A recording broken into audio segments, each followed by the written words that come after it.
கர்த்தருடைய பரிசுத்த நாமத்திற்கு மகிமை உண்டாகட்டும். சாந்த குணம் என்ற ஒரு தலைப்பிலே கர்த்தருடைய வார்த்தையை என்ன செய்ய போகிறோம், தியானிக்க போகிறோம். செய்தியினுடைய தலைப்பு சாந்த குணம். என்னாகும் புஸ்தகம் 12வது அதிகாரம் 3வது வசனத்தை வேகமாக எடுத்துக்கொள்வோம். என்னாகமம்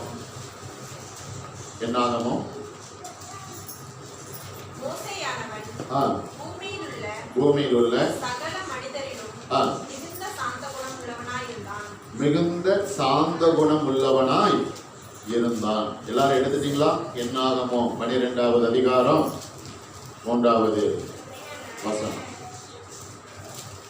மோசேயானவன் பூமியில் உள்ள சகல மனிதரிலும், அல்ல கவனிங்க, பூமியில் உள்ள சகல மனிதரிலும் மிகுந்த சாந்த குணம் உள்ளவனாயிருந்தான். மிகுந்த சாந்த குணம் உள்ளவனாயிருந்தான். சாந்த குணம் என்ன குணம்? சாந்த குணம். கர்த்தருடைய பிள்ளைகளுக்கு என்ன குணம் இருக்கணும்? சொல்லுங்க, என்ன குணம் இருக்கணும்? என்ன குணம்? என்ன சத்தம் வரலையே? சத்தமா சொல்லுங்க, என்ன குணம்? சாந்த குணம். என்ன குணம்? சாந்த குணம். பாருங்க, தேவனுடைய ஊழியக்காரனாகிய மோசே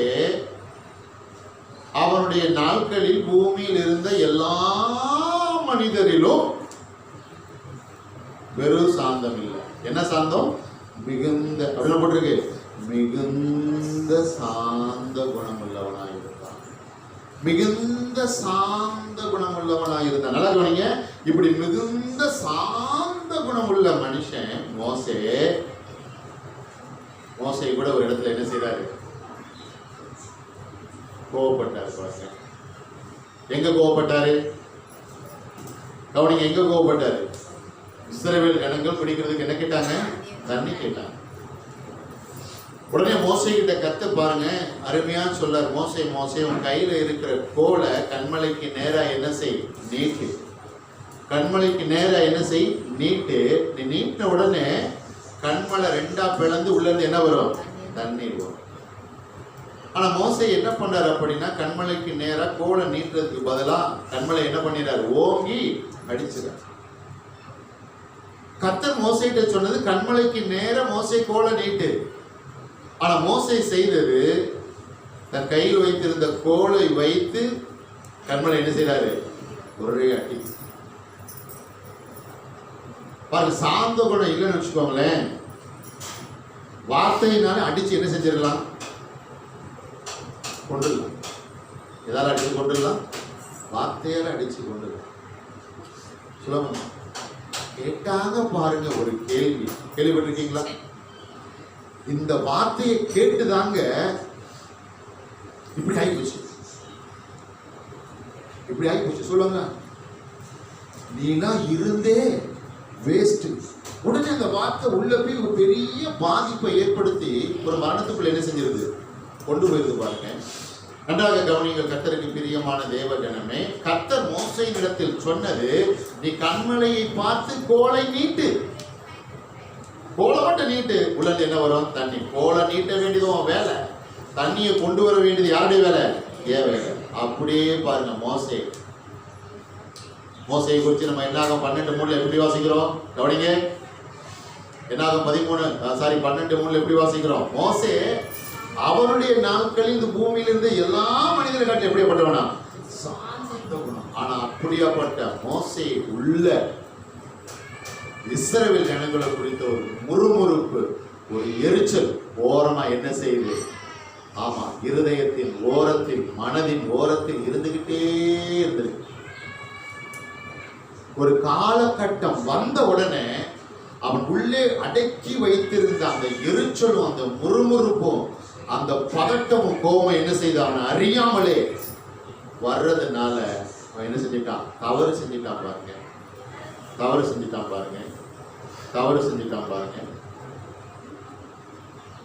கோலை நீட்டி கர்த்தர் பேச சொன்னார். அவன் என்ன பண்றான்?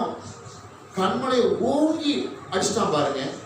ஆனாலும் மோசேயே அந்த இடத்தில் கர்த்தர் வெட்கப்படுத்தவில்லை. என்ன வந்தது?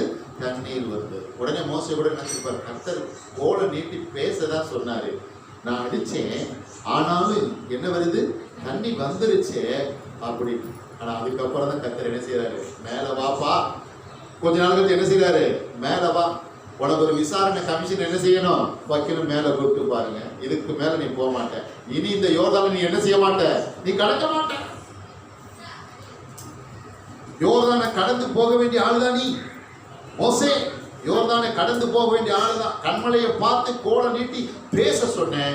ஆனா இந்த இஸ்ரவேல் ஜனங்கள் மேல இந்த எரிச்சல்னால, முறுமுறுப்புனால நீ என்ன செஞ்சிட்ட, அந்த கோலால கண்மலையை அடிச்சுட்ட. இந்த இஸ்ரவேல் ஜனங்கள் எல்லாம் உன்னை ஒரு பெரிய தெய்வீக தலைவனா பார்த்துக்கிட்டு இருந்ததுனால அவங்க மத்தியில நான் உன்னை வெட்கப்படுத்தாம என்ன வர வச்சேன், தண்ணி வர வச்சேன். அதுக்காக தண்ணீர் வந்துருச்சு. நீ செஞ்சதெல்லாம் சரின்னு சொல்லி நீ என்ன செஞ்சுக்கிறாத மோசே, நீ பூரிச்சு போயிடாத, நீ எடுத்த முடிவு சரி நினைச்சுக்கிறாத அப்படின்னு கர்த்தர் மேல என்ன செஞ்சாரு, கூப்பிட்டு பேசி, இந்த தவறை நீ செய்ததினாலே, ஒரு சாந்த குணத்தை நீ இழந்ததினாலே, ஒரு நீடிய சாந்தத்தை நீ இழந்ததினாலே இந்த யோர்தானை நீ என்ன செய்ய மாட்டாய், இனி நீ கடக்க மாட்டாய், இனி நீ கடக்க மாட்டாய் அப்படின்னு கர்த்தர் சொன்னாரு பாருங்க. அதனால ஒரு கர்த்தருடைய பிள்ளைக்கு எப்போது என்ன குணம் தேவை, சாந்த குணம் தேவை. எத்தனை பேர் சாந்த குணத்துக்காக ஜெபம் பண்றீங்க? சாந்த குணம். மறுபடியும் கேட்கிறேன், எத்தனை பேருக்கு சாந்த குணம் வேணும்? கவனிங்க, என்ன குணம்? சாந்த குணம். சாந்த குணம். அதனால மோசேக்கு இருந்த சாந்த குணம் எனக்கு வரும்னு கேட்காதீங்க. ஏன்னா மோசே ஒரு இடத்துல என்ன பண்ணிட்டாரு, தவறிட்டாரு. அப்ப என்ன சாந்த குணம் கேட்கணும், இயேசுவே உங்களுக்குள்ள இருந்த சாந்த குணம் யாருக்கு தேவை, எனக்கு தேவை. எத்தனை பேர் கேட்டுப்பட்டு கேட்கணும், கேளுங்கள் அப்பொழுது உங்களுக்கு கொடுக்கப்படும். இயேசுவே, பரிசுத்த ஆவியானவரே, உமக்குள் இருக்கிற சாந்த குணத்தினால் என்னை என்ன செய்யும், நிரப்பும். சாந்த குணத்தின் ஆவியினாலே என்ன செய்யும், என்னை நிரப்பும். நல்லா கவனிங்களேன், எத்தனை பேர் உங்களை கோபப்படுத்துறாங்க, எத்தனை பேர் உங்களை கோபப்படுத்த எரிச்சலா இருக்கிறாங்க, எத்தனை பேர் உங்களை உங்களை உங்களை உங்களை சோதிக்க இருக்கிறாங்க. பிசாசு என்னென்ன வழியில பாருங்க சோதனை உங்களுக்கு கொண்டு வருது. ஏன்னா அந்த சாந்தத்தை, சாந்த குணத்தை, இந்த நீடிய சாந்தத்தை உங்களை இலக்க வைத்து நீங்கள் பாவம் செய்ய வேண்டும் என்பது பிசாசனுடைய இலக்கு. பாருங்க, இது வரைக்கும் மோசே பாருங்க, கர்த்தர்கிட்ட என்ன பேர் வாங்கிட்டு வந்துட்டான், கர்த்தரே சொல்லிட்டாரு, மோசே என்கிட்ட எப்படி ஆளு, நீடிய சாந்தமுள்ள ஆளியா. அந்த பேரை என்ன செய்யணும், ஒட்டைக்கணும். யாருடைய திட்டம், பிசாசுடைய திட்டம். மோசே பாருங்க, அறியாமலே இடம் கொடுத்ததுனால அந்த பட்டத்தை இழந்து போயிட்டான் பாருங்க, அந்த பேரை இழந்து போயிட்டான் பாருங்க, பேரை இழந்து போயிட்டான் பாருங்க. அதனால நீங்கள் சாந்த குணம் உள்ளவர்களாக இருக்க வேண்டும். ஏனென்றால் நீங்கள் உலகத்தில் இருக்கிறீர்கள், உலகத்தில் இருக்கிறீர்கள். உங்களுக்கு இங்கு பொதுவான ஒரு எதிரி இருக்கிறான். அது மாத்திரம் அல்லாமல் சற்று சுபாவத்தில் முன்ன பின்ன இருக்கிற அநேகரை நீங்கள் சந்திக்க வேண்டியதும் இருக்கிறது. அவர்கள் மூலமாக உங்களுக்கு டெம்டேஷன் வருவதற்கு வாய்ப்பு இருக்கிறது, போராட்டங்கள் வருவதற்கு வாய்ப்பு இருக்கிறது, பிரச்சனைகள் வருவதற்கு வாய்ப்பு இருக்கிறது.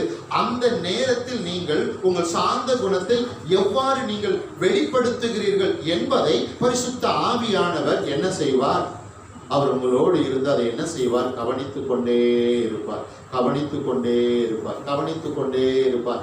இவ்வளவு பெரிய பொறுப்பு, லட்சோதி லட்சம் இஸ்ரவேல் ஜனங்களை நடத்துற பொறுப்பை மோசே கிட்ட கர்த்தர் கொடுத்திருந்தாலும் மோசே எந்த அளவுக்கு சாந்த குணம் உள்ளன்றதை கர்த்தர் பார்த்துக்கிட்டே இருந்தார், கூட பார்த்துக்கிட்டே தான் இருந்தார். பாருங்க, சாந்த குணத்தை என்ன செய்யாதீங்க, மறந்துடாதீங்க. இதை குறித்து தொடர்ந்து நான் பேசி என்ன செய்ய போறேன், முடிக்க போறேன்.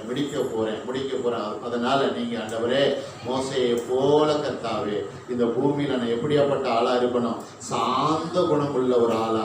அவனை வேலை செய்யற இடத்துல நான் சாந்த குணத்தை நான் வெளிப்படுத்தணும், என் தொழில் செய்யற இடத்துல நான் சாந்த குணத்தை வெளிப்படுத்தணும், என் வீட்டுக்குள்ள நான் சாந்த குணத்தை நான் வெளிப்படுத்தணும். ஆமா, என் மனைவி கிட்ட நான் சாந்த குணத்தை நான் வெளிப்படுத்தணும், என் கணவர்கிட்ட நான் சாந்த குணத்தை வெளிப்படுத்தணும், என் பிள்ளைகளிடத்துல நான் சாந்த குணம் வெளிப்படுத்தணும், என்னை சுற்றி இருக்கவங்கிட்ட நான் சாந்த குணத்தை என்ன செய்யணும், வெளிப்படுத்தணும். எனக்கு இடையூறு கொடுக்கிறவங்க, என்னை துன்பப்படுத்துறவங்க, எனக்கு தீமை செய்யறவங்கிட்ட என்ன குணத்தை வெளிப்படுத்தணும், சாந்த குணத்தை என்ன செய்யணும், வெளிப்படுத்தணும். அப்படி வெளிப்படுத்தாம மற்றவர்களை போல நடந்து விட்டோம் என்றால் இயேசுவோட பிள்ளை என்று நாம் சொல்லிக் கொள்வதற்கு தகுதி இல்லாதவர்களை என்ன செய்து விடுவோம், மாறி விடுவோம். கர்த்தருக்கு பிரியமான தேவ கணமே, மாறி விடுவோம். என் கூட சேர்ந்து நீங்க இந்த அறிக்கையை நீங்க செய்யுங்க. நான் பூமியில் உள்ள மனிதரிலும் மிகுந்த சாந்த குணம் உள்ளவனாய் இருக்கிறேன். அப்படி சொல்ல போறீங்க, நான் பூமியில் உள்ள மனிதரிலும் மனிதரிலும் மிகுந்த சாந்த குணம் உள்ளவனாய் இருக்கிறேன். கவனிங்க, உங்களை சுத்தி 500 பேர் இருக்கிறாங்கன்னா இதுல யாரு சாந்த குணம் உள்ளதா இருக்கணும்? சொல்லுங்க, யாரு? உங்களை சுத்தி ஒரு 500 பேர் இருக்கிறாங்க. இந்த 500 பேர்ல சாந்த குணம் உள்ள ஆளா யார் இருக்கணும்? நீங்க தான் இருக்கணும். அந்த 500 பேர் இல்லை. உங்களை சுத்தி ஒரு 10,000 பேர் இருக்கிறான்னு வச்சுக்கோங்க. அந்த 10,000 பேர் மத்தியில் நீங்க யாரா இருக்கணும்? சாந்தம். இப்படி வச்சுக்குவோம். உங்க வீட்டுக்குள்ள ஒரு 10 பேர் இருக்கிறாங்க, உங்களை சேர்த்து 10 பேர். அந்த 9 நபரை காட்டிலும் நீங்க தான் எப்படி இருக்கணும்? சாந்த குணம். சாந்த குணம். சாந்த குணம். வேகமா சங்கீத புஸ்தகம் 149வது அதிகாரம் 4வது வசனம். சங்கீதம் 149 4.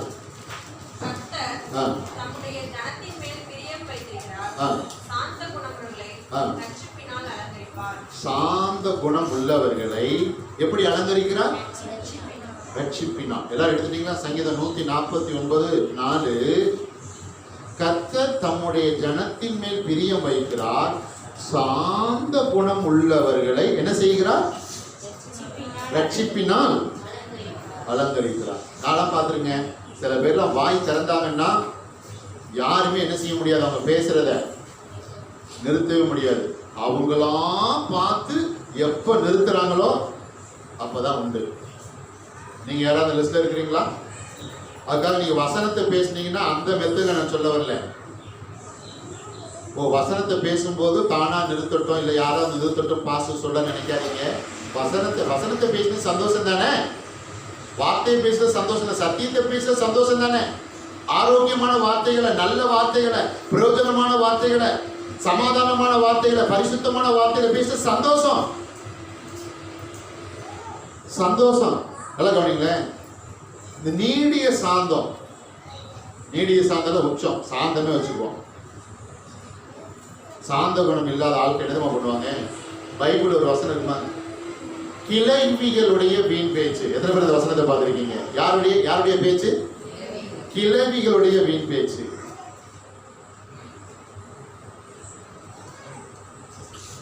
இவங்க பாருங்க, சின்ன ஒரு டெம்டேஷன் வந்தாலும் பாருங்க, அவங்க என்ன செய்ய மாட்டாங்க? பொறுக்க மாட்டாங்க. சின்ன ஒரு சோதனை வந்தாலும் பொறுக்க மாட்டாங்க. பாருங்க, மாம்சம் உடனே என்ன செஞ்சிடும்? எழும்பிடும். பாருங்க, மாம்சம் எழும்பி ஒரு பெரிய கொந்தளிப்பு வந்து கடைசி பார்த்தா அது வரவுல முடியாது, செலவுல தான் முடியும். கடைசி பார்த்தா அது லாபத்துல முடியாது, நஷ்டத்துல தான் முடியும். கடைசி பார்த்தா அது நன்மையில முடியாது, தீமையில தான் முடியும். பாருங்க, ஆகையால் ஒரு கர்த்தருடைய பிள்ளை, நான் 3 நிலைமையில இருக்கிறேன். ஆவி, ஆத்மா, சரீரம். என் ஆவியை எஜமானனா இருக்கிறது, என் ஆத்மா வேலைக்காரனா இருக்கிறது, என் சரீரம் அடிமையா இருக்கிறது. கல்வாரி பாடுகள் மூலமாய், கல்வாரி புண்ணியத்தின் மூலமாய் இயேசு எனக்கு அதை என்ன செய்திருக்கிறார்? மீட்டு கொடுத்திருக்கிறார். என் காரணத்தை கொண்டு என் தகப்பன் இயேசுவை நான் துக்கப்படுத்த மாட்டேன், வருத்தப்படுத்த மாட்டேன். எஜமானா இருக்கிறேன், ஆவியை மறுபடியும் நான் அடிமையாக மாட்டேன். அடிமையா இருக்கிறேன், என் மாம்சத்தை நான் எஜமானா என்ன செய்ய மாட்டேன்? மாறுவதற்கு ஒரு நாள் நான் ஒத்துக்கொள்ள மாட்டேன். பாருங்க, மறுபடியும் வசனத்தை, கர்த்தர் தம்முடைய ஜனத்தின் மேல் பிரியம் வைக்கிறார், சாந்த குணம் உள்ளவர்களை எதனால்? ரட்சிப்பினால் அலங்கரிக்கிறார். எதனால் அலங்கரிக்கிறாரு? ரட்சிப்பினால். நம்ம எல்லாருமே வெளிப்பிரகாரமா ஒரு அலங்காரம் பண்ணிட்டு வந்திருக்கோமா இல்லையா? வெளிப்பிரகாரமா நீங்க நல்லா அலங்காரம் பண்ணிக்கோங்க, தப்பே இல்லை. உங்களை செய்யக்கூடாதுன்னு சொல்லல, நல்ல அலங்காரம் பண்ணிக்கோங்க. ஆனா உள்ள ஒரு அலங்காரம் தேவை. ஆவியில, ஆத்துமால ஒரு அலங்காரம் தேவை. அது என்ன அலங்காரம்னா ரட்சிப்பு என்ற அலங்காரம். தாவீது என்ன சொல்ல வர்றார் அப்படின்னா, கர்த்தர் உங்களுக்கு கொடுத்த அந்த ரட்சிப்பை நீங்கள் பாதுகாத்துக் கொள்ள வேண்டும் என்றால், தக்க வைத்துக் கொள்ள வேண்டும் என்றால், நீங்கள் சாந்த குணம் உள்ளவர்களாய் என்ன செய்ய வேண்டும்? இருக்க வேண்டும். கவனிங்கள், ஒருவேளை சாந்த குணத்தை வெளிப்படுத்துவதில் உங்களுக்கு பரீட்சை தொடர்ந்து வருகிறது என்றால், ஆண்டவரே தொடர்ந்து நான் இங்கே தவறுகிறேன், சாந்த குணத்தை என்னால் என்ன செய்ய முடியவில்லை? வெளிப்படுத்த முடியவில்லை, இங்கேதான் நான் தவறி விடுகிறேன், எனக்கு உதவி செய்யும் ஆவியானவரே. எத்தனை பேர் கேட்க ஆயத்தமா இருக்கிறீங்க? எனக்கு உதவி செய்யும் ஆவியானவரே, எனக்கு உதவி செய்யும் ஆவியானவரே. எந்த பிள்ளை வாய் திறந்து கேட்குதோ அந்த பிள்ளைக்கு கர்த்தர் சாந்த குணத்தினால் என்ன செய்வார், நிரப்புவார். கொஞ்ச நாள் கழிச்சு பாருங்க, அவங்களுக்குள்ளே ஒரு வித்தியாசம் புரியும். ஐயோ, நான் இப்படி இல்லையே, இதுக்கு முன்னாடி இப்படி இல்லையே, ஆனா என்கிட்ட இப்ப கொஞ்சம் வித்தியாசம் தெரியுது, இப்படி நான் இருக்க மாட்டேனே, அவசரப்பட்டுருவனே, முந்திருவனே, ஆனா இப்ப இவ்வளவு பொறுமையா இருக்கிறனே, இவ்வளவு நிதானமா இருக்கிறனே, இவ்வளவு சாந்தமா இருக்கிறனே, இப்படி சகிச்சு போறனே, இப்படி விட்டு கொடுத்து போறனே. கர்த்தருக்கு ஸ்தோத்திரம். அப்படின்னா ஆவியானவர்களுக்குள்ள என்ன செய்கிறார், கிரியை செய்து கொண்டு இருக்கிறார். கர்த்தருக்கு பிரியமானவர். ஆகையால் உங்களுடைய ரட்சிப்பை நீங்கள் இழக்காமல் இருப்பதற்கு, உங்கள் ஆசீர்வாதத்தை நீங்கள் இழக்காமல் இருப்பதற்கு, உங்கள் நன்மைகளை இழக்காமல் இருப்பதற்கு, உங்களுடைய நற்சாட்சி, நல்லா கொஞ்சம் நற்சாட்சி, உங்களுடைய நல்ல பெயரை, பிசாசு உங்க பேரை டேமேஜ் பண்ண பார்ப்பாங்க. உங்க பேரை பாருங்க கெடுக்கிறதுக்கு பார்ப்பான், உங்களுக்குள்ள இருக்க ஒழுக்கத்தை கெடுக்கிறதுக்கு பார்ப்பான். பாருங்க, கோபத்தை, எரிச்சலையும், மூர்க்கத்தையும் கொண்டு வந்து பாருங்க, அந்த சாந்த குணத்தின் சுபாவத்தை கெடுத்து பாருங்க. கடைசி வரைக்கும் பாருங்க, 90% மோசே நல்லபடி எடுத்தார். யோர்தானை மட்டும் கடக்கணும், அவ்வளவுதான். பாலும் தேனும் ஓடுகிற காணும். 90% கடந்து வந்து சாந்த குணம் போட்டு விட்டார். பாருங்க, கவனமா இருக்க வேண்டிய கர்த்தருக்கு பிரியமானவர்களே. ஏதாவது நபர்கள் மூலமா, ஏதாவது மனுஷன் மூலமா பிசாசு என்ன பண்ணுவான், உங்களை எரிச்சலை வைப்பான், உங்களை கோபப்படுத்துவான், பாருங்க, மூர்க்கத்தை கொண்டு வருவான். நீங்க அப்ப ரொம்ப எப்படி இருக்கணும், கவனமா இருக்கணும். பாருங்க, வெளிப்பா இருக்கணும்.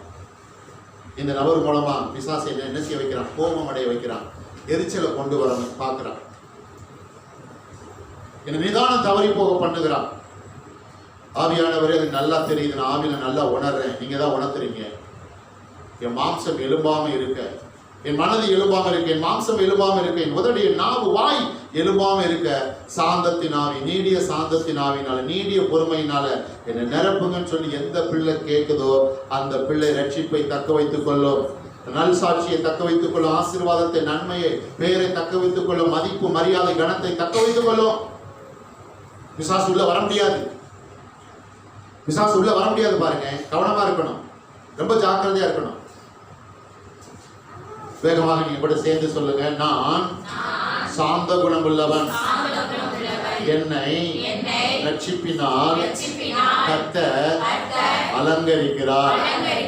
சத்தமா சொல்லுங்க, நான் சாந்த குணம் உள்ளவன், என்னை ரட்சிப்பினால் கர்த்தர் அலங்கரிக்கிறார். பக்கத்துல இருக்கிறவங்களை பார்த்து சொல்ல முடியுமா? பக்கத்துல இருக்கிறவங்கள பாருங்க, பக்கத்துல பாருங்க, உங்க பக்கத்துல இருக்கிறவங்கள பார்த்து சொல்லுங்க. நீங்கள் சாந்த குணம் உள்ளவர்கள், உங்களை ரட்சிப்பினால் கர்த்தர் அலங்கரிக்கிறார். அப்படி நீங்கள் சாந்த குணம் உள்ளவர்கள், உங்களை ரட்சிப்பினால் கர்த்தர் அலங்கரிக்கிறார். ஆமென். அல்லேலூயா, அல்லேலூயா, அல்லேலூயா. இப்ப நீங்க ஒருத்தர் முகத்தை பார்த்தது போல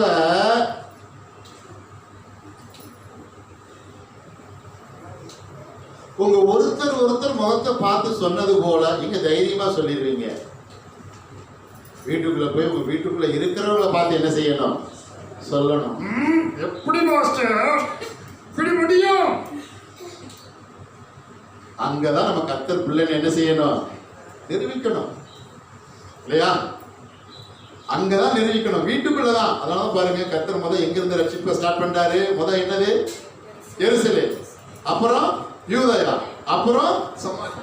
நீங்க வெளியே எல்லாத்தையும் சாந்த குணத்தை வெளிப்படுத்தி, எல்லாருடைய பொறுமையை வெளிப்படுத்தி, வீட்டுக்குள்ள முன்ன பின்ன இருந்தா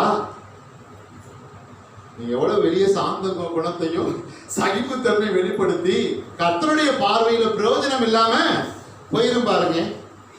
கர்த்தருடைய பார்வையில பிரயோஜனம் இல்லாம போயிரும் பாருங்க. கர்த்தருக்கு ஸ்தோத்திரம். ரொம்ப ரொம்ப முக்கியம். பாருங்க வேகமா 147வது சங்கீத புஸ்தகம் 6வது வசனத்தை எடுத்துக்கோங்க. நான் முடிக்க போறேன், இன்னும் ஒரு வசனம் தான்.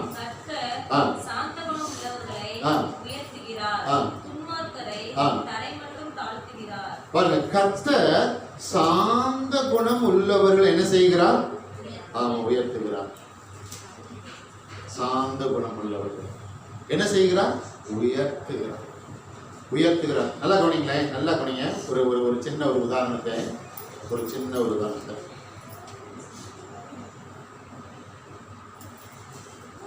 அதாவது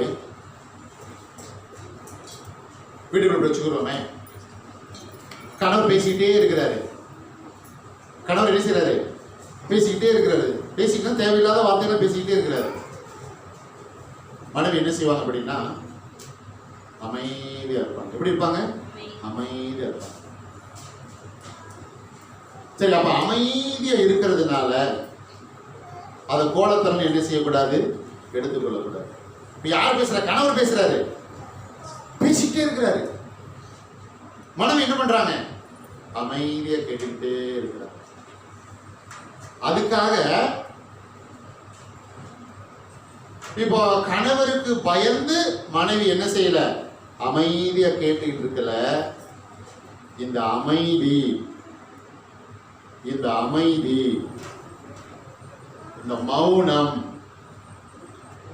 மௌனம் எதுல இருந்து ஆரம்பிச்சு வருது அப்படின்னா சாந்த குணத்திலிருந்து. எதுல இருந்து? சாந்த குணத்திலிருந்து. புரிஞ்சுக்கலாம். யாராவது உங்களை தூசிக்கிறாங்க, யாராவது உங்களை கெட்ட வார்த்தையில பேசுறாங்க, நீங்க எப்படி இருப்பீங்க? அமைதியா, மௌனமா. அதுக்காக நீங்க அவங்களுக்கு பயந்துட்டு இருக்கீங்களா? அதுக்காக அவங்களை பார்த்து நீங்க நடுங்கிட்டு இருக்கீங்களா? இல்ல இல்ல இல்ல. ஏன் அமைதியா இருக்கிறோம்? ஏன் மௌனமா இருக்கிறோம் அப்படின்னா, இந்த அமைதியும் இந்த மௌனமும் எதுல இருந்து புறப்பட்டு வருதுன்னா சாந்த குணத்திலிருந்து. எதுல புறப்பட்டு வருது? சாந்த குணத்திலிருந்து. உங்களுக்கு இன்னொரு உதாரணம் சொல்ற பாருங்க. இயேசுவை இப்ப சிலுவையில பாருங்க அரைஞ்சு தொங்க விட்டாச்சு. இயேசு பாருங்க சிலுவையில தொங்கிட்டு இருக்க. நல்லா கவனிங்களேன். முன்னாடி பாருங்க பிரதான ஆசாரியர்கள், பரிசேயர், சதிசேயர், வேத பாதகர் இருந்து என்ன பண்றாங்க? நீ தாவீதின் குமாரன்னா மேல இருந்து என்ன செய்ய? கீழே இறங்கி வா. நீ தேவனுடைய குமாரன்னா கீழே இறங்கி வா. கொஞ்சம் யோசிச்சு பாருங்களேன். இயேசு மாத்திரம் அவசரப்பட்டு அவங்க பேச்சை கேட்டு கீழே இறங்கி வந்திருந்தாருன்னா என்ன நடந்திருக்கும்? எவ்வளவு பரியாசமான வார்த்தைகள், எவ்வளவு மோசமான வார்த்தைகள். இயேசு எப்படி இருக்கிறாருன்னா மௌனமா. இயேசு கிட்ட கேட்ட அநேக கேள்விக்கு இயேசு என்ன சொல்லல? பதிலே சொல்லல. அதுக்கா அந்த ரோம போர்ச்சவர்களை பார்த்து, பரிசேயரை பார்த்து, சதிசேயர், வேத பாதகர் இல்லைன்னா இன்னும் அந்த மற்றவங்களை பார்த்து இயேசு பயந்துட்டாரா? இல்லைங்க. இயேசு எப்படியாப்பட்டவர்? நீடிய சாந்தம் உள்ளவர். அந்த சாந்தத்திலிருந்து என்ன வெளிப்படுது? மௌனம் வெளிப்படுது. அந்த நீடிய சாந்தத்திலிருந்து என்ன வெளிப்படுது? அமைதி வெளிப்படுது. அப்படி நீங்க மௌனமா இருக்கும் பொழுது, அப்படி நீங்க அமைதியா இருக்கும் பொழுது மற்றவங்க என்ன, ஒரு கோலை போல, இந்த பிரதர் ஒரு கோலை போல, இந்த சிஸ்டர் ஒரு கோலை போல அப்படின்னு அவங்க வளர்ச்சிக்கு அவங்க அப்படி புரிஞ்சுக்குவாங்க. ஆனா நீங்க ஏன் அமைதியா இருக்கீங்க, நீங்க ஏன் மௌனமா இருக்கிறீங்க அப்படின்னு உங்களுக்கு தான் தெரியும். நீடிய சாந்தத்திலிருந்து ஆவியானது என்ன செய்கிறார்? உங்களுக்கு செயல்படுத்துகிறார். இயேசுதான் பாருங்க அதுக்கு ரோல் மாடல். அதுதான் ரோல் மாடல் பாருங்க. இயேசுவை பார்த்து சொல்றாங்க பிசாசுகளின் தலைவன். இவன் யாரு? இயேசுவை பார்த்து நீ பிசாசுகளின் தலைவன். உடனே இயேசு கோபுல பாருங்க. கெத்செமனே தோட்டத்துல இயேசு பாருங்க. ஆமா, ஜபத்தை முடிச்சுட்டு வெளியே வர்றாரு. என் வேலை முடிஞ்சிச்சுன்னு சொல்றாரு. உள்ள பாருங்க, வந்துட்டாங்க பாருங்க. உள்ள வந்துட்டாங்க. பிரதான ஆசாரிகள் வந்தாச்சு பாருங்க. இன்னும் முக்கியமான லீடர்ஸ்லாம் வந்துட்டாங்க. ஆமா, காவலாளிகள் வந்துட்டாங்க. யூதாஸ் காரியத்து மெல்ல பக்கத்துல வந்து என்ன செய்யறான்? ஆண்டவரே, இயேசு ஆண்டவரேன்னு சொல்லி என்ன செய்யறான்? முத்தம் கொடுக்குறான். நான் அதுக்கு முன்னாடி பிளான் பண்ணிட்டாங்க. நான் யாரை முத்தம் கொடுக்கணும் பிடிச்சிருக்கேன், அவன் தான் சொல்லிட்டு இயேசுவை பிடிக்க வராங்க பாருங்க. பிடிக்க வரும்பொழுது பாருங்க, பேதுரு படையை எடுத்து என்ன பண்றான்? அந்த காவலாளி ஒரு காதை என்ன செஞ்சிடறான்? நான் அந்த பகுதியை பாருங்க, ரொம்ப நிதானமா பார்ப்ப பாருங்க. அது இரவு வேலை. இப்போ இருக்குமா எல்இடில இருக்கா, ஃபோக்கஸ்ல இருந்துச்சு அப்ப கெட்சமைன் தோட்டத்துல.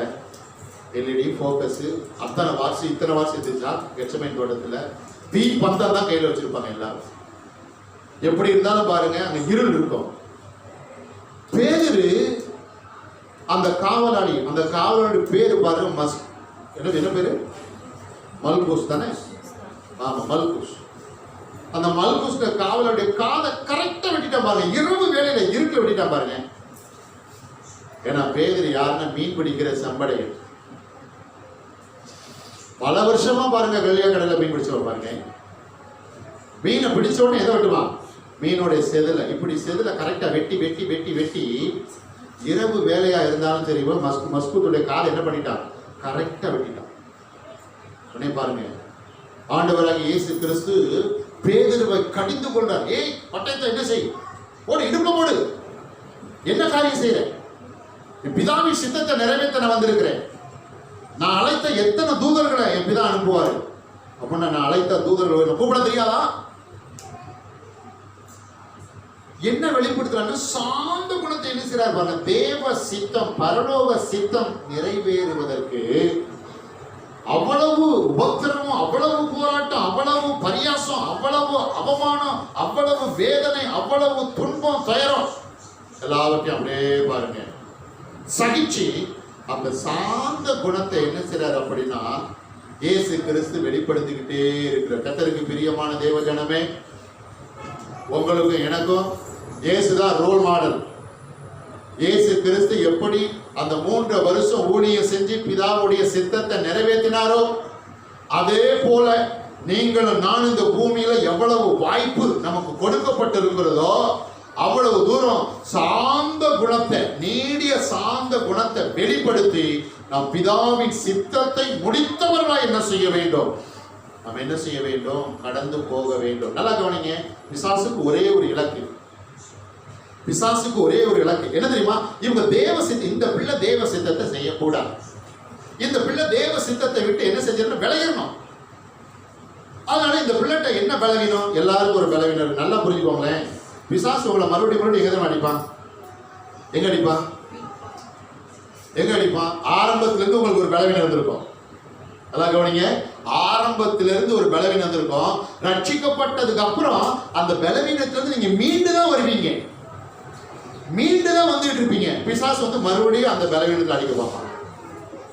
அந்த பலவீனத்தை உங்களை தாக்கி உங்களை கீழே விழ வச்சு உங்களுடைய பொறுமையை இழக்க வச்சு, நீடிய சாந்தத்தை இழக்க வச்சு, உங்க பரிசுத்தத்தை குலைக்க வச்சு, உங்க சமாதானத்தை குலைக்க வச்சு தேவ சித்தத்தை விட்டு உங்க என்ன செஞ்சிருவான்?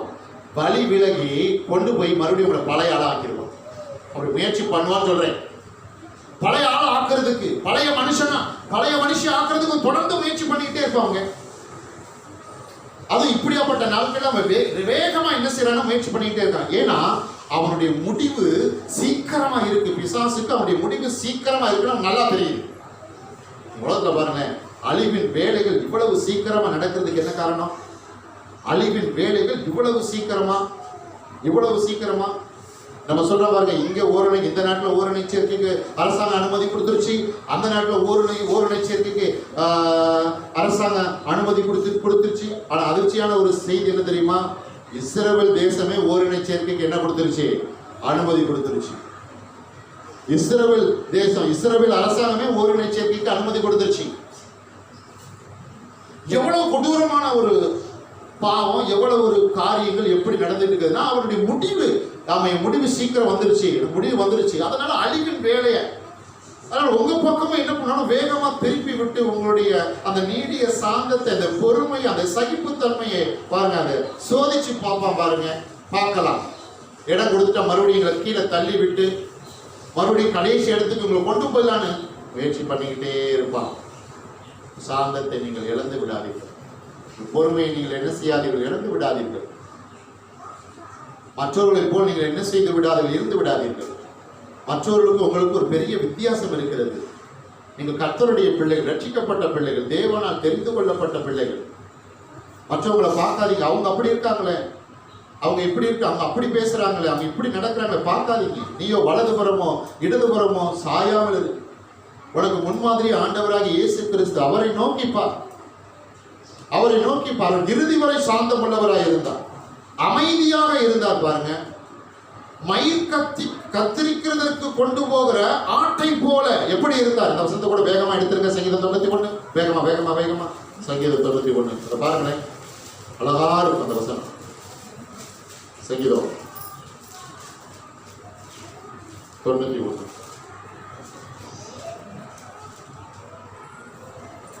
அங்கதானே இருக்கு.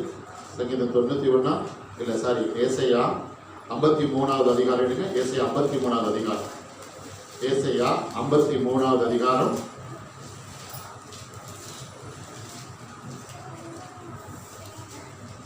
7வது வசனம் பாருங்க. ஏசாயா 53:7, அவர் நெருக்கப்பட்டும் ஒடுக்கப்பட்டும் இருந்தார், ஆனாலும் தம்முடைய வாயை அவர் திறக்கவில்லை. எப்படி இருந்தாரா? அவர் நெருக்கப்பட்டும் ஒடுக்கப்பட்டும், அவர் நெருக்கப்பட்டும் ஒடுக்கப்பட்டும் இருந்தார், ஆனாலும் தம்முடைய வாயை அவர் திறக்கவில்லை. யாரை குறித்து தீர்க்க தரிசனம் சொல்லப்பட்டிருக்கு? ஆண்டவராகிய இயேசு கிறிஸ்துவை குறித்து. கெட்சமேலிருந்து ஸ்டார்ட் ஆகுதுங்க, கெட்சமேலிருந்து ஸ்டார்ட் ஆகுது. நெருக்கம் வந்துருச்சு, உபத்திரம் வந்துருச்சு, ஆனா கர்த்தர் என்ன செய்யல? இயேசு வாயே திறக்கல. நீங்க என்ன பண்ணுவீங்க? ஹலோ, நீங்க என்ன பண்ணுவீங்க? நீ 5 அடி பாஞ்சா சொல்லுங்க, சொல்லுங்க, நான் 10 அடி பாயாம விட்டுற மாட்டேன். உன்னை விட நான் சளைச்ச ஆளு இல்ல. நீ 100 வார்த்தையை விட்டா நான் 200 வார்த்தையை விடாம என்ன செய்ய மாட்டேன்? விட மாட்டேன். அப்படியா? நீங்க அப்படி இல்லை, நான் விசுவாசிக்கிறேன். ஆமா, எத்தனை சொல்ல போறீங்க? ஆமா. பாருங்க, அவர் நெருக்கப்பட்டும் ஒடுக்கப்பட்டும் இருந்தார், ஆனாலும் தம்முடைய வாயை திறக்கவில்லை.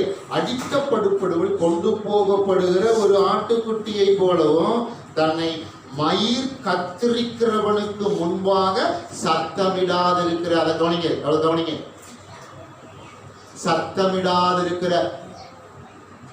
உன் வாயிலிருந்து தேவையில்லாத சத்தம் வராம இருக்குன்னா நீ என்ன ஆவியினால நிரப்பப்பட்டிருக்கிற? சொல்லுங்க, கவனிங்க.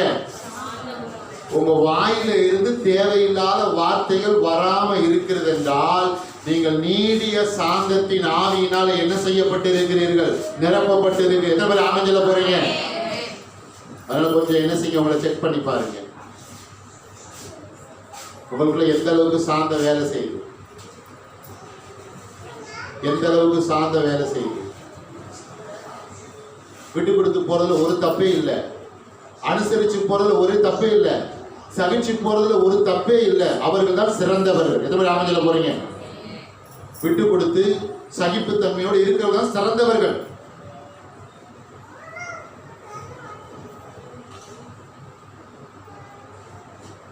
தன்னை மயிர் கத்திரிக்கிறவனுக்கு முன்பாக. இப்ப ஆளை கட்டி வச்சிருக்கிறாங்க, என்ன பண்றாங்க, என்ன பண்ண போறாங்க? மயிர் கத்திரிக்க. ஏன்னா இங்கே அந்த வசனம் வருது, மயிர் கத்திரிக்கிறதுக்கு. அந்த தேசத்துல இருக்கிற ஆடுகளுக்கு ரோமம் எப்படி இருக்கும்? அதிகமா இருக்கும். ஒரு ஸ்டேஜ் வந்தோன்னா ஆடோட காலை கட்டி என்ன பண்ணுவாங்க? ஒட்டுமொத்த ரோம மயிர் என்ன செய்வாங்க? கட் பண்ணி அதுல இருந்து என்ன தயாரிப்பாங்க? ஆடைகள், கம்பிளி, இன்னும் இந்த மாதிரிலாம் என்ன செய்வாங்கன்னா தயாரிப்பாங்க. அந்த ரோம் அந்த ஆடுக்கு எப்படி இருக்குன்னா அழகா இருக்கும். வெட்டும்போது அதுக்கு கஷ்டமா தான் இருக்குது, ஆனாலும் என்ன செய்யுது? எஜமானுடைய அந்த செயல்பாட்டுக்கு அது ஒத்துழைப்பு கொடுக்குது. பாருங்க, என் முடிய வெட்டு அப்படி கேட்கல, சத்தம் போடல. இயேசு அப்படிதான் இருந்தாங்க. பாருங்க, தன்னை மயிர் கத்திரிக்கிறவனுக்கு முன்பாக சத்தமிடாதிருக்கிற ஆட்டை போலவும் அவர் தம்முடைய வாயை திறவாதிருந்தார். அவர் தன்னுடைய வாயை திறவாயிருந்தார்.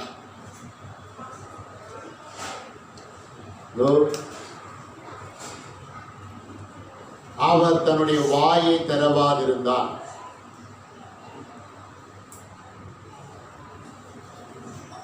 உனக்கு ஒரு போராட்டம் வரும் பொழுது, உனக்கு ஒரு நெருக்கடி வரும் பொழுது, சூழ்நிலை மாறும் பொழுது, அப்பதான் நீ ரொம்ப ஜாக்கிரதையா பேசணும். எந்த மாதிரி ஆமென் சொல்ல போறீங்க? அப்பதான் நீடிய சாந்தத்தை வெளிப்படுத்தணும். சொற்கள் மிகுதியால் என்ன உண்டாகும்? பாவம் உண்டாகும். நீங்க பைபிள்ல பதறி பேசி பின்னாடி அதுக்கான விளைவை சந்திச்சவங்க எத்தனை பேர் இருக்காங்க? அவசரப்பட்டு பேசி, கோபப்பட்டு பேசி, நிதானம் இழந்து பேசி, அவங்க என்ன வார்த்தை விட்டாங்களோ அதை அப்படியே பின்னாடி வாங்கி கட்டிக்கிட்டாங்க. ராகேல சொல்லலாம், ரெபேக்கால சொல்லலாம், இன்னும் நிறைய பேரை சொல்லலாம். ஆவிக்குரிய வாழ்க்கை என்பது ஒரு அற்புதமான ஒரு வாழ்க்கை. ஆண்டவர் கொடுத்த கிஃப்ட் பாருங்க. எத்தனை பேர் ரட்சிப்பு இல்லாம இருக்கிறாங்க, எத்தனை பேர் பாவத்துக்குள்ள கிடக்கிறாங்க. கர்த்தர் நம்ம பாருங்க பாவத்தை தூக்கி ரட்சித்து மெய்யான தேவனோடு நம்மளை உறவாட வைக்கிறார், மெய்யான தேவனோடு ஐக்கியப்பட வைக்கிறார். அவர் பிள்ளையா இருப்பதுல சந்தோஷம். எத்தனை பேருக்கு இயேசுடைய பிள்ளையா இருக்கிற சந்தோஷம்? இயேசுடைய பிள்ளையா இருக்கிறதுல, இயேசுடைய பிள்ளையா இருக்கிற சந்தோஷம்னா இயேசுவை போல என்ன செய்யணும்? நடக்க கொஞ்சம் கொஞ்சமாய் கற்றுக்கொள்ள வேண்டும், பழக்குவிக்க வேண்டும். பாருங்க,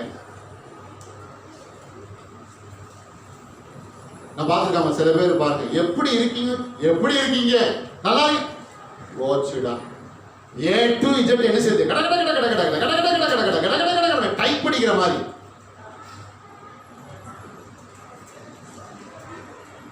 குடும்ப விஷயத்தை வெளியே என்ன செய்யக்கூடாது?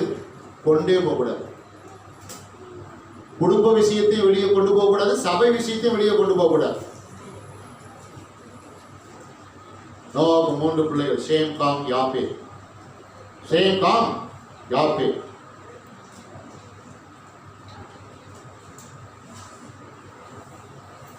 ஜலப்பிரளயம் உண்டானதுனால ஜலம் வற்றி அதுக்கப்புறம் பாருங்க பூமியினுடைய சூதனஷன் பூரா கம்ப்ளீட்டா மாறிடுச்சு. விதைக்கிறாங்க, தானியம் எடுக்கிறாங்க, அதோடைய சூழ்நிலையெல்லாம் மாறிடுச்சு. பாருங்க, திராட்சரசத்தை குடிக்கும் பொழுது நோவாவுக்கு என்ன வந்துச்சு அப்படின்னு ஒரு விதமான ஆடை விலகி கிடக்கிறான்.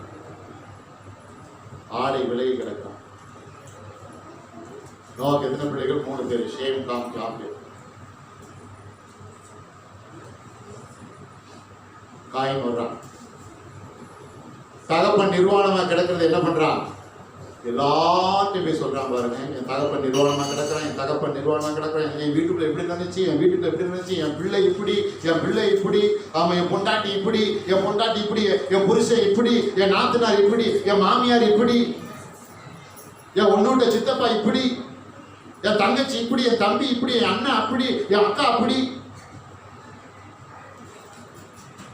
காயினா யாரா இருக்கீங்களா? காயின், காயின் சேம், காம், யாப்பேத்.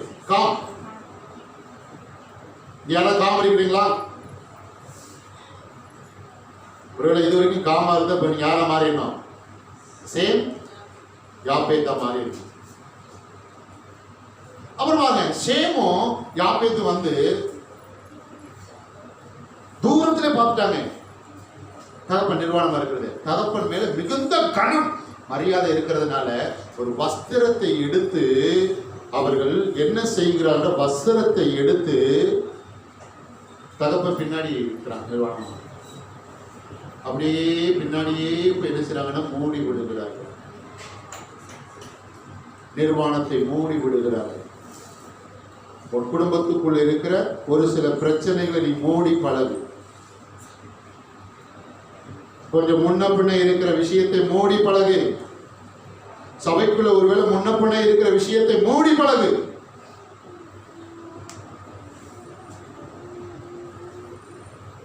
எல்லாத்தையும் போய் சொல்லாது. உன் வீட்டுக்குள்ள அவங்க சரியில்லை, இவங்க சரியில்லை, மொத்தத்தில் யாருமே சரியில்லை, இயேசு ஒருத்தர் தான் சரி, இயேசு ஒருத்தர் தான் கரெக்ட். எல்லாம் சொன்னீங்களேன். நான் சில பேரை பார்த்துருக்கிறேன், தான் கண்ணில் இருக்கிற உத்தரத்தை என்ன செய்ய மாட்டாங்க, பார்க்கவே மாட்டாங்க. ஆனா அடுத்தவங்க கண்ணில் இருக்க என்ன தெரியும்? துரும்பு பாருங்க, அவங்களுக்கு பெரிய காரியமா தெரியும் பாருங்க. அதனாலதான் என்ன சொல்ற அப்படின்னா, வேதம் என்ற கண்ணாடியில தன்னை என்ன செய்ய வேண்டும்? பார்த்து பழக்க வேண்டும். நான் ஒருத்தர் கேட்கிறேன், வீட்டுல குடும்ப ஜெபம் மாட்டீங்களா? பைபிள் வாசிக்கிறீங்களா? ஜெபம் பண்ணீங்களா? அவங்க சொல்றாங்க, அடிச்சு இல்ல பாஸ்டர், நான் பைபிள் வாசிக்கிறது இல்லை, நான் ஜெபம் பண்றது இல்லை, எங்க குடும்பத்துல குடும்ப ஜெபமும் பண்றதே இல்லை, நஷ்டம் எனக்கு ஒண்ணும் கிடையாது. கர்த்தர் சொல்றாரு, வேதம் என்ற கண்ணாடியை பார்த்தாலும் உனக்குள்ள என்ன குறைவு இருக்கு அதை நீ சரி பண்ணிக்கிற முடியும் அப்படின்னு சொல்லிட்டு. என்ன கேட்டீங்க அப்படின்னா,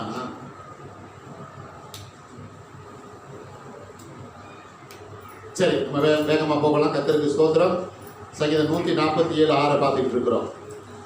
147:6 பார்த்துக்கிட்டு இருக்கிறோம். கர்த்தருக்கு ஸ்தோத்திரம். அதுக்குதான் ஒரு விளக்கம் கொடுக்கறது தான் நான் சங்கீதம் 53:7 வந்தேன். ஆமா, தன்னை மயிர்க்க திரிக்கிறவனுக்கு முன்பாக சத்தமிடாதிருக்க ஆட்டை போலவும் அவர் தம்முடைய வாயை திறவாதிருந்தார். நீடிய சாந்தத்தை நீ இழந்துடாத. அதுக்கு பரீட்சை வரும் பொழுது நீ என்ன செய், கொஞ்சம் கவனமா இரு. கவனிங்க, கர்த்தர் உங்க கூட தான் பேசிட்டு இருக்கிறார். உங்களுக்கு கேட்கறதுக்கு இஷ்டம் இல்லைன்னா நீங்க வெளியேச்சு போகலாம் தாராளமா. அதனால அந்த சாந்த குணத்தை நீ தக்க வைத்துக்கொள். சாந்த குணத்தை கர்த்தரிடத்தில் கேள். வேகமா என் கூட சேர்ந்து சொல்லுங்க, நான் சாந்த குணம் உள்ளவன், கர்த்தர் என்னை உயர்த்துகிறார். நான் சாந்த குணம் உள்ளவன், கர்த்தர் என்னை உயர்த்துகிறார். பக்கத்தில் இருக்கவங்க பார்த்து சொல்லுங்க, ஒருத்தர் முகத்தை பார்த்து நீங்க சொல்லுங்க, நீங்கள் சாந்த குணம் உள்ளவர்கள், ஆகையால் கர்த்தர் உங்களை உயர்த்துகிறார். சொல்லுங்க, நீங்கள் சாந்த குணம் உள்ளவர்கள், ஆகையால் கர்த்தர் உங்களை உயர்த்துகிறார். வேகமா கடைசி ஒரு வசனம், சங்கீதம் 22:26. சங்கீதம் 22.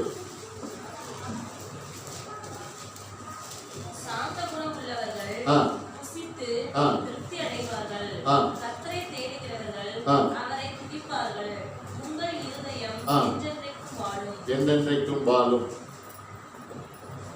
சாந்த குணம் உள்ளவர்கள் புசித்து திருப்தி அடைவார்கள். கர்த்தரை தேடுகிறவர்கள் அவரை துதிப்பார்கள். உங்கள் இருதயம் என்றென்றைக்கும் வாழும். பாருங்க, ரஷ்யா தேசத்துல ஒரு ஒரு ஒரு ஒரு ஒரு தம்பதி, ஒரு குடும்பம். மனைவி ரட்சிக்கப்பட்ட மனைவி, கணவர் ரட்சிக்கப்படாதவர். கணவர் ரட்சிக்கப்படாத மாத்திரமல்ல, முரட்டாட்டமான ஒரு மனுஷன். முரட்டாட்டமான ஒரு மனுஷன். வேகமா இதை சொல்லி நம்ம என்ன செய்வோம் முடிப்போம். ஆனா மனைவி பாருங்க, நல்ல ரட்சிக்கப்பட்ட ஒரு ஆவிக்குரிய ஒரு பெண். கணவர் அப்படியே ஆப்போசிட், ரட்சிக்கப்படாதவர், முரட்டாட்டம் முடிச்சவர். எதுக்கு எடுத்தாலும் என்னது, எதுக்கு எடுத்தாலும் ஆமா என்ன சொல்றதுன்னா, ஆமா ரட்சிக்கப்படாதவர், முரட்டாட்டம் முடிச்சவர், அநேக நேரத்தில் ஜலத்தில் தான் என்ன செய்வார், அசைவாடுவார். எதில் அசைவாடுவார்? ஜலத்தில் தான் என்ன செய்வார்னா அசைவாடுவார். அவர் ஆவிக்குரிய புஸ்தகத்தில் படித்தேன், அதை சொல்றேன். ஆனா இந்த சகோதரி பாருங்க, ரட்சிக்கப்பட்ட நல்ல ஒரு ஆவிக்குரிய ஒரு கர்த்தருடைய பிள்ளை. டெய்லி என்ன பண்ணுவாரா, இந்த மனைவியை குடும்பப்படுத்திட்டே இருப்பாரா பாருங்க. அடி உத அடி உத. நல்லா டேஸ்டா சமைச்சிட்டு வந்தாலும், என்ன இப்படி சமைச்சிருக்க, மனுஷன் சாப்பிடுவான்னு சொல்லி என்ன செய்யறதுதான், ஒண்ணு மூஞ்சில தூக்கி அடிக்கிறது, இல்லைன்னா என்ன பண்றது, தலையில தூக்கி என்ன செஞ்சிருது, கொட்டி விட்டுறது. அதாவது பனிக்காலம் வரும் பொழுது ரஷ்யாவில் வந்து அதிகமா பனி பெய்யும். பார்த்துருக்கீங்களா? ஐயோ பயங்கரமா இருக்கும் ரஷ்யா. பனிக்காலம் வந்துருச்சான் பாருங்க, பனிக்காலம் வந்துருச்சான். இந்த சகோதரி பாருங்க, சர்ச்சுக்கு போயிட்டு, ஆமா பிரேயருக்கு போயிட்டு, ஏதோ ஈவினிங் பிரேயர் போயிட்டு ஒரு அரை மணி நேரமா 1 மணி நேரமா லேட்டா வந்துருச்சு பாருங்க. இவர் என்ன பண்ணாரு தெரியுமா? என்ன பண்ணாரு? அவர் மனைவி வீட்டுக்குள்ள என்ன செய்யல, விட்டல. பனி கொட்டிக்கிட்டு இருக்கு. ஒரு நிமிஷத்துல பனியில நின்னாலும் என்ன செஞ்சிருவாங்களாம், விரைச்சி ஆளே அவுட்டு. அப்படியாப்பட்ட பனி விழுந்துகிட்டு இருக்கு. ஈவு இறக்கம் இல்லாம, ஒரு முரட்டாட்டமான மனுஷன்ல, ஈவு இறக்கம் இல்லாம தன் மனைவியை வெளியே விட்டு ராத்திரி போது எதை போட்டிட்டாரா, கதவை போட்டுட்டு அவருள்ள ஹாயா தூங்கிட்டாரு. அப்படி நினைச்சிட்டே இருக்கு. ஆமா, என் மனைவி கண்டிப்பா என்ன செஞ்சிருப்பா, செத்து போயிருப்பா. காலை எந்திரிச்சோன்னா பெட்டிக்கு என்ன செஞ்சிட வேண்டியதான், ஆர்டர் கொடுத்துட வேண்டியதான். குழி வெட்டுறதுக்கு அட்வான்ஸ் என்ன செஞ்சிட வேண்டியதான், கொடுத்துட வேண்டியதான். அப்படின்னு சொல்லிட்டு காலையில் என்ன பண்றாரா, கதவை திறக்கிறாரா. மனைவி என்ன பண்ணிருக்கான், அப்படியே கிடு கிடு கிடு கிடு கிடு கிடு கிடு நினைக்கிட்டு கணவரை பார்த்து கேட்குதான், ராத்திரி கூட நல்லா தூங்குனீங்களாங்க, உங்களுக்கு காபி போட்டு வரவா, டீ போட்டு வரவா, ஹலோ உங்களுக்கு காபி போட்டு வரவா, டீ போட்டு வரவா.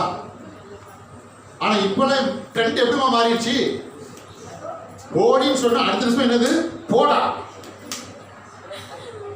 வாடின்னு சொன்னா அடுத்த நிமிஷம் என்னது வாடா. ட்ரெண்ட் என்ன செஞ்சிச்சு, மாறிடுச்சு பாருங்க. நான் ஈக்குவல் பண்ண பேலன்ஸ் தான் பேசுறேன் சரிங்களா. கணவன் மனைவிக்கு மரியாதை கொடுத்துதான் என்ன செய்யணும், பேசணும். கணவன் மனைவிக்கு மரியாதை கொடுத்துதான் நடத்தணும். அதே மாதிரி மனைவி கணவனை மரியாதை தான் பேசணும், மரியாதை தான் நடத்தணும். பாருங்க, சாரால் ஆபிரகாமை எப்படி கூப்பிட்டாலாம், எப்படி கூப்பிட்டாலாம், எப்படி கூப்பிட்டாலாம், யாரா சொல்லுங்க, எப்படி கூப்பிட்டாலாம்.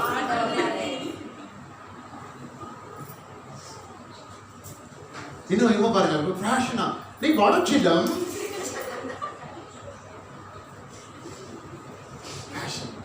ஹாய் வாடா, நாகரிகமா கூப்பிடுறது, எப்படி கூப்பிடுறதா. அதனால பாருங்க, நீடிய சாந்தம். என்ன சாந்தம், நீடிய சாந்தம். என்னால பாருங்க அடிச்சு சொல்ல முடியுங்க, கன்ஃபார்ம் என்னால சொல்ல முடியுங்க. எனக்குள்ள இப்ப நீடிய சாந்தம் என்ன செய்யுது, ஆமா நீடிய சாந்தம். பேசுறீங்களா, பேசிட்டு போங்க. சொல்றீங்களா, சொல்லிட்டு போங்க. தீமை செய்றீங்களா, செஞ்சுட்டு போங்க. நஷ்டத்தை ஏற்படுத்துறீங்களா, ஏற்படுத்துங்க. ஆனா உங்க இடத்துக்கு நான் என்ன செய்ய போறதில்ல, இறங்கி வர போறதே இல்லை, இறங்கி வர போறதே இல்லை.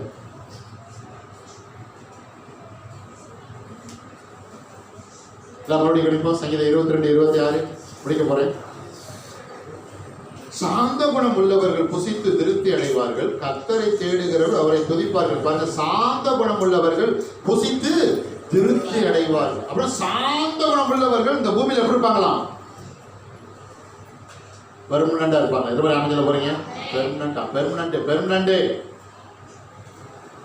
பெர்மனண்ட். அப்படின்னா நீங்க ஆமா, நீங்களா ஒரு புது புதிப்பா கணக்கு போட்டுக்கோங்க. 70 வருஷமா, 80 வருஷமா, 90, 100, 120, 120, 120. பாருங்க, கோபத்தை வெளிப்படுத்தாம, எரிச்சலை வெளிப்படுத்தாம, முறுமுறுப்பை வெளிப்படுத்தாம, நீடிய சாந்தத்தின் அந்த சுபாவத்தை, நீடிய பொறுமையின் சுபாவத்தை தரித்து கொண்டு நடக்கும் பொழுது ஒரு வித்தியாசம் கண்டிப்பாக என்ன செய்துவிடும், வந்துவிடும். இந்த பூமியில நீடித்த நாட்களா இருக்கலாம், நோய்க்கு தப்பிச்சுக்கலாம், வியாதிக்கு தப்பிச்சுக்கலாம், பலவீனத்துக்கு தப்பிச்சுக்கலாம், சண்டைக்கு தப்பிச்சுக்கலாம், சச்சரவுக்கு தப்பிச்சுக்கலாம், பிரிவினைக்கு தப்பிச்சுக்கலாம், இழப்புக்கு தப்பிச்சுக்கலாம், நஷ்டத்துக்கு தப்பிச்சுக்கலாம், கெட்ட பேர் எடுக்கிறது தப்பிச்சுக்கலாம்.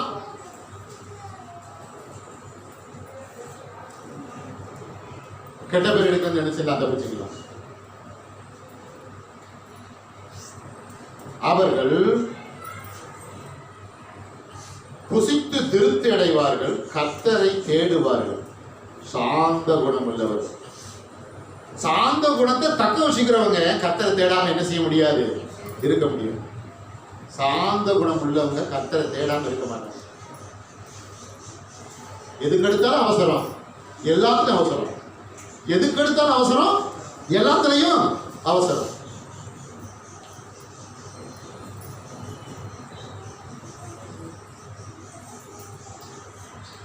ஆகையால் இன்னைக்கு பாருங்க, சாந்த குணம் கர்த்தாவே உங்களை போல என்ன செய்யுங்க, சாந்த குணம் உள்ள ஒரு நபரா என்ன செய்யுங்க, மாத்துங்க ஆண்டவரே, மாத்துங்க. நான் இருக்கிற பகுதியில் இருக்கிற ஜனங்கள்ல நான் தான் சாந்தமான ஒரு கர்த்தருடைய பிள்ளை என்ன செய்யணும், இருக்கணும். என் வாழ்நாள் முழுவதும் சாந்த குணத்தை வெளிப்படுத்திய ரட்சிப்பை என்ன செய்யணும், நான் தக்க வச்சு கொள்ளணும்.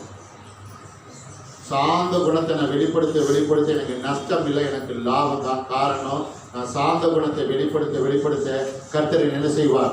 உயர்த்தி கொண்டே இருப்பார். என்ன பேர் ஆமென் போறீங்க? அவ்வளவு நீடிய சாந்தமா இருந்ததுனாலதான் கர்த்தர் உயர்த்தப்பட்டார். ஒரு ஆமென். சாத்தான் தாழ்த்தப்பட்டான், கர்த்தர் உயர்த்தப்பட்டார். நீயும் உயர்த்தப்படணும். பிரச்சனைகள் வரும், உபத்திரம் வரும், போராட்டம் வரும், சூழ்நிலைகள் மாறும். அதுக்கு மத்தியில நீ சாந்த குணத்தை தரிச்சு கொண்டா கர்த்தரை உயர்த்திடுவார். எங்கெங்கெல்லாம் நீ உயரணும், எந்த இடத்துல உயரணும், அங்கங்க வச்சு கர்த்தர் உயர்த்துவார். அந்த இடத்துல வச்சு கர்த்தர் உயர்த்துவார். சாந்த குணத்தை விட்டுறாதே. நீ சாந்த குணம் இல்லையா பிள்ளையா இருந்தா நீ புசித்து திருப்தி அடைவா, அந்த பூமியில நீடித்த நாட்களாய் இருப்பாய். புசித்து திருப்தி அடைவா, பூமி நீடித்த நாட்களாய் இருப்பாய். கர்த்தரை தேடிக்கொண்டே இருப்பாய். கர்த்தரை தேடிக்கொண்டே இருப்பாய். அதனால ஒவ்வொரு நாளும் ஆமா ஜெபம் பண்ணும் பொழுது கர்த்தாவே ஆமா சாந்த குணத்தினால என்ன செய்யுங்க, சாந்த குணத்தினால என்ன நிரப்புங்க. நான் போற இடத்துல என்ன சாந்த குணம், நான் உட்கார இடத்துல சாந்த குணம், என் வீட்டுக்குள்ள எனக்கு சாந்த குணம், என் வேலை ஸ்தலத்துல தொழில் ஸ்தலத்துல சாந்த குணம், என் பிள்ளைகளை பராமரிக்கிறதுல சாந்த குணம், அடுத்தவங்களை சந்திக்கும் போது முக்கியமா சாந்த குணத்தை எனக்கு என்ன செய்யுங்க, வெளிப்படுத்த உதவி செய்யுங்க கர்த்தாவே. ஏன்னா நான் உங்களுக்கு முன்னாடி ரட்சிப்பு அலங்காரமா தரிச்சு கொள்ளணும், உயர்த்தப்படணும். பூமியில நீடித்த நாட்களா என்ன செய்யணும், நான் இருக்கணும். கர்த்தருக்கு ஸ்தோத்திரம். கண்களை மூடுவோமா? கண்களை மூடுவோம். கர்த்தர் நல்லவர்.